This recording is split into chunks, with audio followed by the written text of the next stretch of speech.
Hi guys, this is Alex, part-time hero Evans for Jurassic Outpost, here today to do a breakdown of the new Jurassic World Fallen Kingdom trailer for you. This passing Sunday was, of course, the Super Bowl, or as if you're more like me, we called it the Jurassic Park Trailer Day.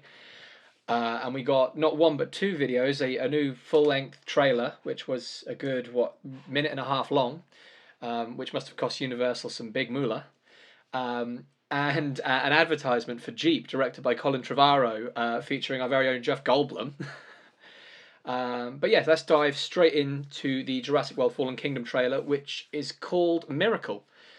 Um, so we start on a shot of Brooke Norbury as Maisie, looking absolutely terrified. And I have to say, one of the big things that I've sort of really picked up on through this trailer is how good she is at looking terrified.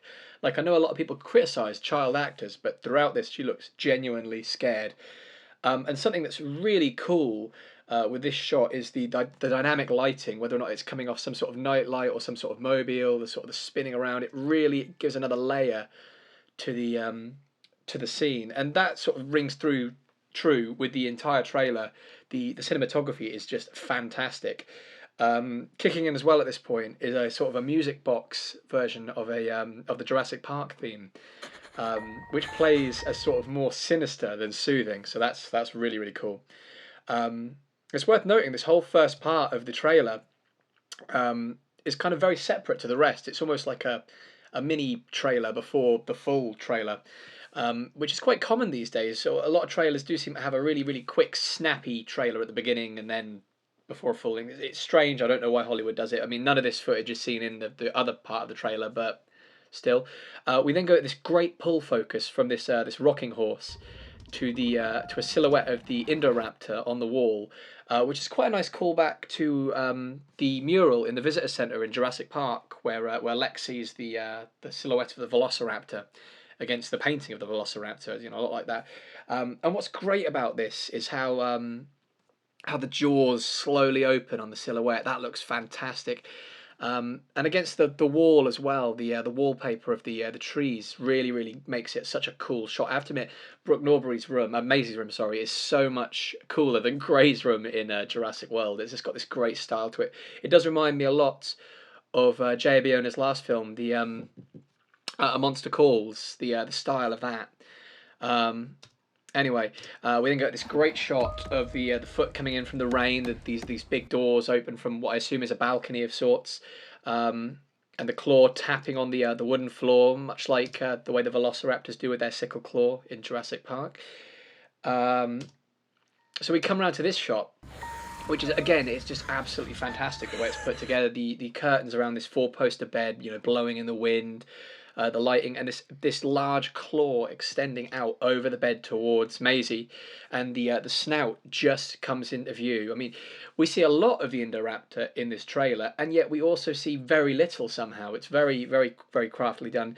You see here how it's got the sort of the teeth that the Indominus had. A lot of people have been pointing out proportionally it's a little confusing that the arm is so long.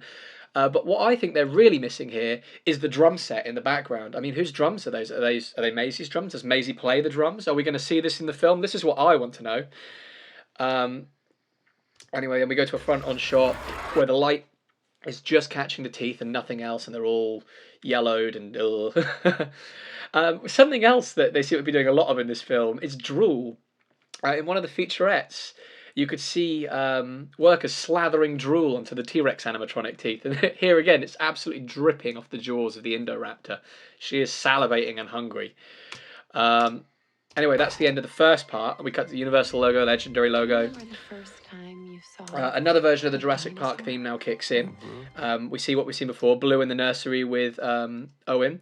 What's interesting about this is it's kind of shot a little like found footage. In the Super Bowl trailer not last year, whenever it was, for Jurassic World, there were some sequences of InGen soldiers being dragged through the forest, and they were later on in the film, they were actually found footage with overlays. The trailer didn't have overlays, so it'd be interesting to see if this is incorporated into something else later on. I have a feeling it might be. Perhaps Owen watching videos of himself with Blue. I don't know. I guess we'll see. Mount Sibo erupting, blowing its top, as it were. Pteranodons flying away. Here we have Justice Smith as Franklin Webb, looking up, looking rather exhausted and beaten down. And what he's seeing is this, which is a very interesting shot of a Chinook helicopter flying off with a baryonyx.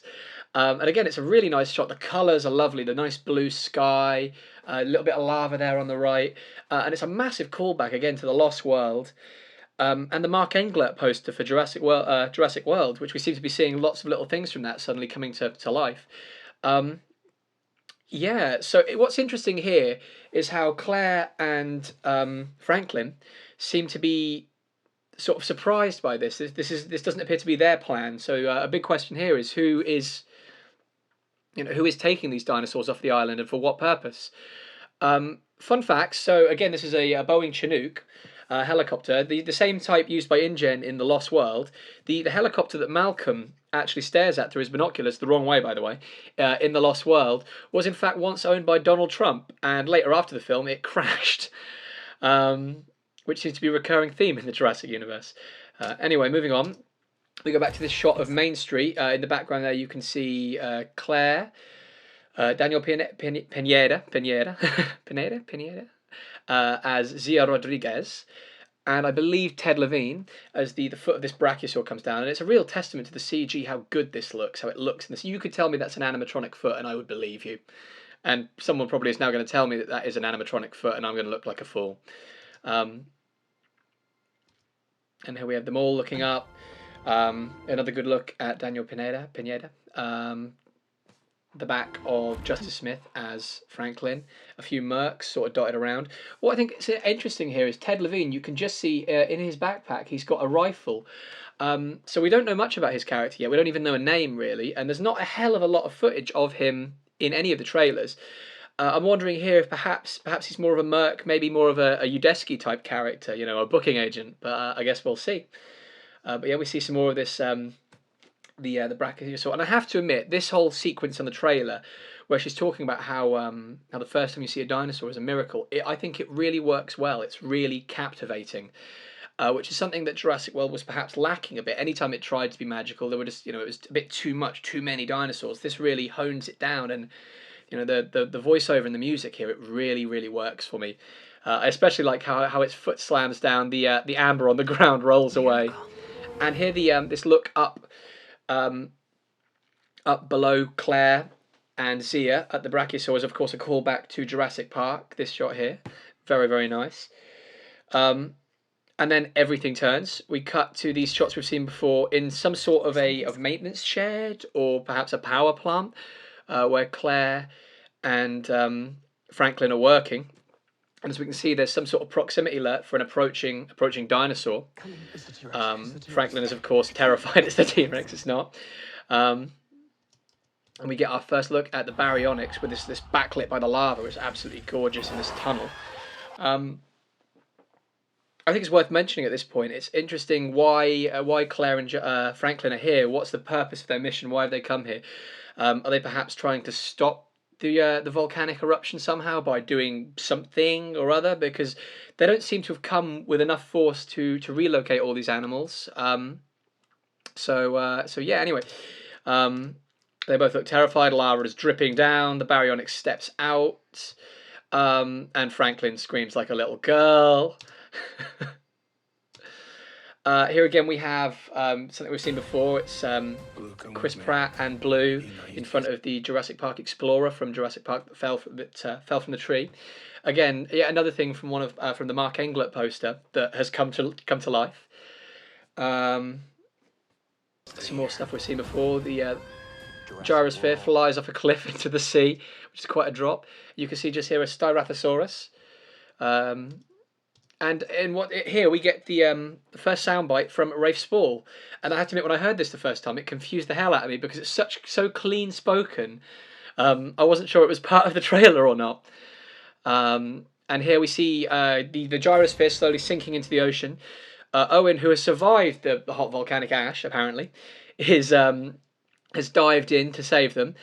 Claire slams her hand on the glass, and we assume that, of course, she has written on her hand, "Not Penny's boat." And here we see some blood. and Daniela Pineda, working on blue. If you go to the recently launched Dinosaur Protection Group, Preservation Group, the DPD website, DPG website, there's some bios for both her and Franklin that tell you a little bit more about their characters, and it specifies that she studied in veterinarian. Blah. Sorry, can't speak today. So she's working on blue. Great looks at the animatronic here, obviously touched up with some CGI. We don't know what's happened to Blue, whether or not she's been in a scuffle or injured by lava. Here we get our first look, our first actual genuine look at Rafe Spall as Mills, and Toby Jones in the foreground here. They're inside Lockwood's Manor. You can see in the background the display of the Metriacanthosaurus. Of course, this is surprising because he's in a suit. He's looking very business-like. A lot of people assumed he was more of a merc, but of course, time has told. And he's got some very sinister objectives here, by the sound of things. Talking about how Jurassic World and the island are in the past. And here we're back to our hero shot of Rexy. I love this moment here, how the music climaxes. When we first heard this version of the Jurassic Park theme, I wasn't a big fan. It didn't really grip me. But now it's got this sort of triumphant moment. It's one of my favourite reimaginings of the theme in recent times. She's of course standing on the neck of the Carnotaurus. There's a log to the left that could be a reference back to Jurassic Park. Who knows? Owen and again Franklin and Claire in the gyrosphere. Now this is interesting. We see the group on the East Dock running away from these plumes of lava and magma coming down. Now in the last trailer, the CG wasn't finished on this shot, or perhaps even started. So we had these mysterious explosions from these barrels that made no sense. Now we can see what's setting these barrels off. So it's interesting to see how it develops over time. Franklin falls down. Claire is again driving a Unimog, just like in Jurassic World. She seems to have got a taste for it, and she's absolutely hossing it off this pier onto the back of, I assume, a boat. We can't tell, but it's in the ocean, so one would assume the boat. The East Dock burns behind. The island, in fact, burns behind. Here we see Owen again with Rexy. We've seen a lot of sort of previous parts of this shot where Rexy's asleep, and then Owen's in with her, and the eye flicks open. And in fact, I think we've seen shots where it seems like Claire is on the T-Rex's back. There's a shot with a stunt double, and only fleeting glimpses. There's no sign of her here, but we see Owen very daringly, very daringly, jumping through the jaws of the T-Rex. They snap shut behind him. And then we cut to, again, a shot of the Indoraptor jaws, again dripping with drool. Rafe Spall says he wants to show us the future. We see here Toby Jones looks like a bit of an auctioneer. We know there's going to be an auction scene in the movie, and we can take a guess now at what's up for grabs. As it says right here on the wall, Indoraptor. Rafe Spall in the bottom corner looking incredibly serious. We cut around to this shot of is again a sort of a silhouette of what we assume to be the Indoraptor in a cage just between these opening doors. You know, it's great lighting again, very sinister and very, showing us very little. This shot again from inside the cage, passing along as it passes these people. They look absolutely shocked. I have not seen anyone here I recognise, so I assume these people aren't important. They're just dinosaur chow, but we'll see. Claire, Owen, and Maisie observe from behind a grate, and Maisie informs them that they made it, whoever they is. Back again in Maisie's room now, and something that jumped out at me. It's something. I don't know if it means anything, but we're seeing the other side of the room, and there's a second bed. So I don't know if that relates to anything. But the bed that Maisie was in the opening of the shot is in the opening of the trailer. Is on the left. Owen is of course here with a rifle, looking dead at the Indoraptor with shock. The Indoraptor slams its foot down, kicking dinosaurs out of the way and standing on a little toy soldier man. Owen backed up against the wall, looking really terrified here. Well done to Chris Pratt for looking so scared. And we see again a silhouette. There's a lot of silhouettes in this. Oh, sorry, not silhouette. A shadow, or I guess a silhouette of the Indoraptor's jaws. A lot of use on of these in this. A welcome use, in fact. They play very well. Um, Owen looks across at Maisie. This is my absolute favourite shot of Maisie in the trailer because of how genuinely scared she looks. I really, really feel her terror here. So hats off to Brooke Norbury for that. Blue, Owen calls Blue apparently, and so this is another big question. Was Blue nearby? Why was Blue nearby? Why was Blue loose in Lockwood Manor? This is, who knows? And just in case you didn't notice, this little tiny rocking unicorn head in the background. Blue springs into battle, diving at the Indoraptor. We don't get a very clear look at it here at all, but Owen makes a dive for the bed, perhaps going for Maisie. And here, this is another interesting shot. Bryce with a rifle of sorts. Perhaps after handling the tranquilizer gun in Jurassic World, she got a bit of a taste for weapons and munitions. Who knows? Cutting back now to the island, you can tell because you can see these fence pylons here from around the lagoon. So this is perhaps at the end of Main Street. We see Rexy roaring up at the sky as somebody is pulled up into a helicopter. Can't quite see who, but we'll come back to that in a minute. Here we see this bald guy. Bald Merc running away from these dinosaurs that are storming out of this tunnel. Don't forget this shot because we'll come back to that in a second as well. Rexy again snapping upwards, up perhaps a pipe of sorts at a person. Is this perhaps the person being pulled away by a helicopter? I guess we'll have to wait and see. This is an interesting shot of the Indoraptor again snapping I think this is Ted Levine, although correct me if I'm wrong. In a cage of sorts. In the first trailer, this was a complete animatronic. In this trailer, they've overlaid it with CG. They've removed some scars, sort of changed some features, increased the sizes of this, the skin here and there, changed the teeth. But it still looks excellent. I mean, who knows why they did this? Perhaps they wanted a different sort of look. Perhaps they only have the one animatronic and they need it to portray different animals, so they're updating it with the CG. Who knows? A look at this very Lost World here. Brooke Norbury, Maisie, hanging on a rope in the rain. I believe in one of the other trailers we saw her and Owen on the roof of like a sort of a conservatory-esque glass ceiling. So perhaps this is a follow-on from that. She's looking very shocked at whatever she's seeing. Perhaps Owen is below her, yelling, must climb faster, but who knows? Here's the precursor to the shot of the bald guy a minute ago. Here he is with his friend, who has hair. Being whipped up by a pteranodon.